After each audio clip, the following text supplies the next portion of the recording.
Hey guys, welcome back to my channel Farmer Learning with Deepika. I hope you all are doing great. So without wasting your time, let's start a new video on drawing curve from the chapter drawing. For my previous videos on drawing chapter, you can check the link in the description box or you can click on the I button also. Let's talk about the behavior of solids during drying or rate of drying. It is rate of drying, RATE. So, the rate of drying of a sample can be determined by suspending the weight material on a balance in the drying cabinet and measuring the weight of a sample as it dries function of time. तो basically जो भी material है आपका sample है तो उसका rate of drawing अगर आपको डिटरमाइन करना है तो you have to weigh that material in a balance और according to the time you have to weigh जब तक कि उसका वेट पूरी तरीके से कम नहीं हो जाता है पूरा जब तक कि वो वेट कम होना स्टार्ट नहीं हो जाता है EM से अचीव नहीं हो जाता है तब तक आपको उसको वेट करना है. सो ड्राइंग रेट जो रहता है तो उसकी डेफिनेशन क्या है that is drying rate equals to weight of water in the sample divided by time multiply by weight of dry solid. तो ड्राई सॉलिड का वेट कितना है प्लस वेट ऑफ वाटर कितना है सैम्पल में और पर यूनिट टाइम. तो ऐसे आपकी ड्राइंग रेट निकलती है. Now let's talk about the drying curve. So basically it is obtained by plotting a graph of free moisture content on x-axis and drying rate on y-axis.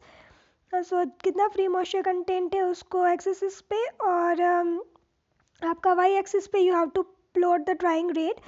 So external conditions के ऊपर external and internal mechanism of the fluid के ऊपर depend करता है कि drawing के कैसे different parameters होते हैं. सो टिपिकल ड्राइंग साइकिल जो रहती है वो 3 जोन्स में डिवाइड है. एक होता है आपका इनिशियल एडजस्टमेंट पीरियड, दूसरा होता है आपका कांस्टेंट रेट पीरियड, तीसरा होता है फॉलिंग रेट पीरियड.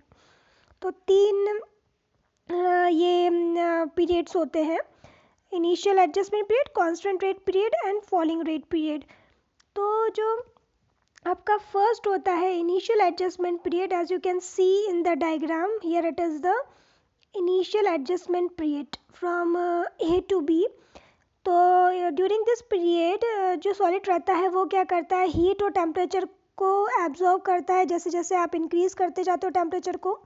फिर सेम टाइम पे जो मॉइस्चर रहता है वो इवेपोरेट होने लग जाता है और जो ड्राइंग सॉलिड है उसको कूल करने लग जाता है. तो कुछ टाइम बाद क्या होता है कि टेम्परेचर जो रहता है वो स्टेबलाइज हो जाता है, हीटिंग और कूलिंग रेट जो रहती है वो इक्वल हो जाती है. तो this temperature is equal to the wet bulb temperature of the drying air and is referred by the point B. तो पॉइंट बी जो है दैट इज उस टाइम पे क्या होता है कि जो टेम्परेचर रहता है वेट बल्ब टेम्परेचर कहते हैं जिसको, जिसमें कि ड्राइंग एयर जो टेम्परेचर रहता है ड्राइंग एयर का is refer to as the point B. अब क्या होता है कि जो ए बी है आपका ए बी रिप्रेजेंट करता है ड्राइंग पीरियड को. जब आप सैंपल लेते हो किसी भी रिएक्टर में हाई टेम्परेचर पे तो जो ड्राइंग होती है वो आकर होती है. अब नेक्स्ट जो आता है दैट इज़ BC. तो the time corresponding to BC here you can see that the BC represent the constant rate period. So जो टेम्परेचर रहता है इस टाइम पे वो कैसा रहता है कांस्टेंट रहता है और रेट ऑफ ड्राइंग रहती है वो भी कांस्टेंट रहती है. तो जो भी मॉइस्चर आपका इवोपरेट होता है from the surface is replaced by the water diffusion form. तो इवोपरेशन जो रहता है वाटर डिफ्यूजन फॉर्म से रिप्लेस्ड हो जाता है in the interior of the solid. So जो रेट ऑफ डिफ्यूजन रहती है वो इक्वल टू होती है रेट ऑफ इवोपरेशन के. So this is similar to the evaporation of the plain water surface जिसको कि अपन सैचुरेटेड सरफेस बोलते हैं. तो उस स्टेज में क्या होता है टेम्परेचर जो रहता है वो वेट बल्ब टेम्परेचर की तरह सिमिलर होता है और सारे जो अदर वेरिएबल्स है वो अपन कांस्टेंट रखते हैं. तो कांस्टेंट ड्राइंग रेट अचीव होती है which is independent on the material being dried. So as the water is freely remove, जो पार्टिकल साइज होता है सॉलिड का वो इन्फ्लुएंस होता है ड्राइंग रेट से।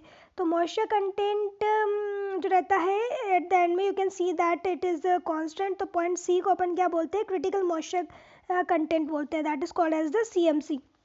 सो क्रिटिकल मॉइस्चर कंटेंट क्या होता है, ये ऐसा पॉइंट होता है उसके बिलो जो रहता है, जो मूवमेंट होता है मॉइस्चर का फ्रॉम द इंटीरियर, तो there is no longer sufficient to saturate the surface. तो इसमें क्या होता है कि कोई भी मटेरियल जो रहता है क्रिटिकल मॉइस्चर कंटेंट जो रहता है वो डिक्रीज होने लग जाता है, डिक्रीजिंग द पार्टिकल साइज।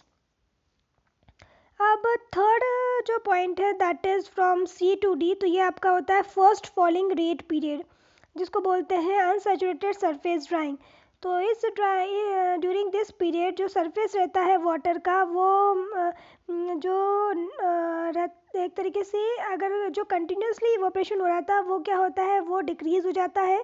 तो इतना फास्ट नहीं हो पाता है सरफेस से ड्राइंग। सो इसमें क्या रहता है कि जो ड्राइंग स्पॉट रहते हैं वो अपीयर होने लग जाते हैं।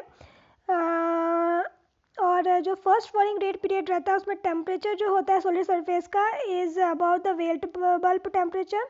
और जो पॉइंट D रहता है that is represent the second falling rate period point, second critical point जिसको बोलते हैं। सो इस पॉइंट पे क्या रहता है कि वाटर जो रहता है कम्प्लीटली इवोपरेट हो जाता है फ्रॉम द सरफेस।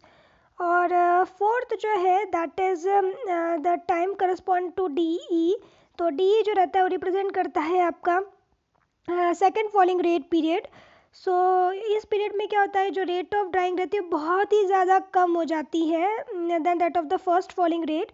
सो इस पीरियड में क्या होता है कि रेट ऑफ ड्राइंग जो रहती है पूरी तरीके से डिपेंडेंट होती है on the rate of diffusion of the vapour moisture to the surface of the solid. So जो रेट ऑफ ड्राइंग रहती है is largely independent on the condition outside the bed, but it is affected by the particle size.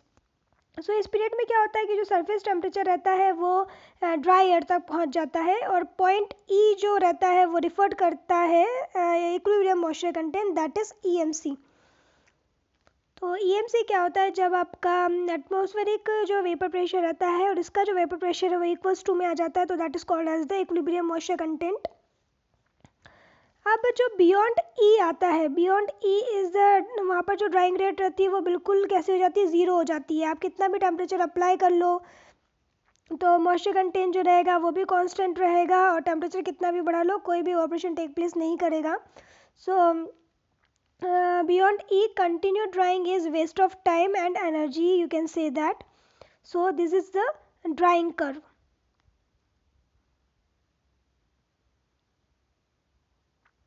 You can take the screenshot of that initial adjustment period.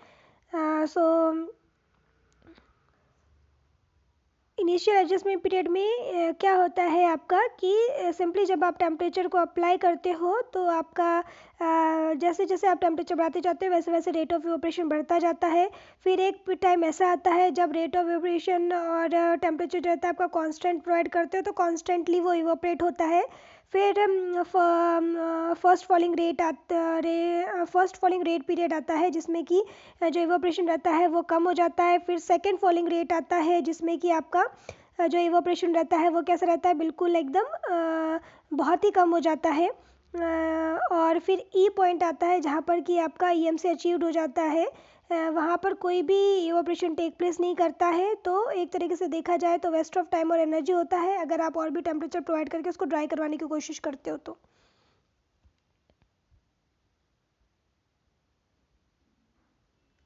That's all for today. Thank you for watching. I hope you are liking my videos. If you like my videos, then subscribe to my channel and share my videos as much as you can with your friends and family members. Stay safe and healthy. Bye bye. Take care.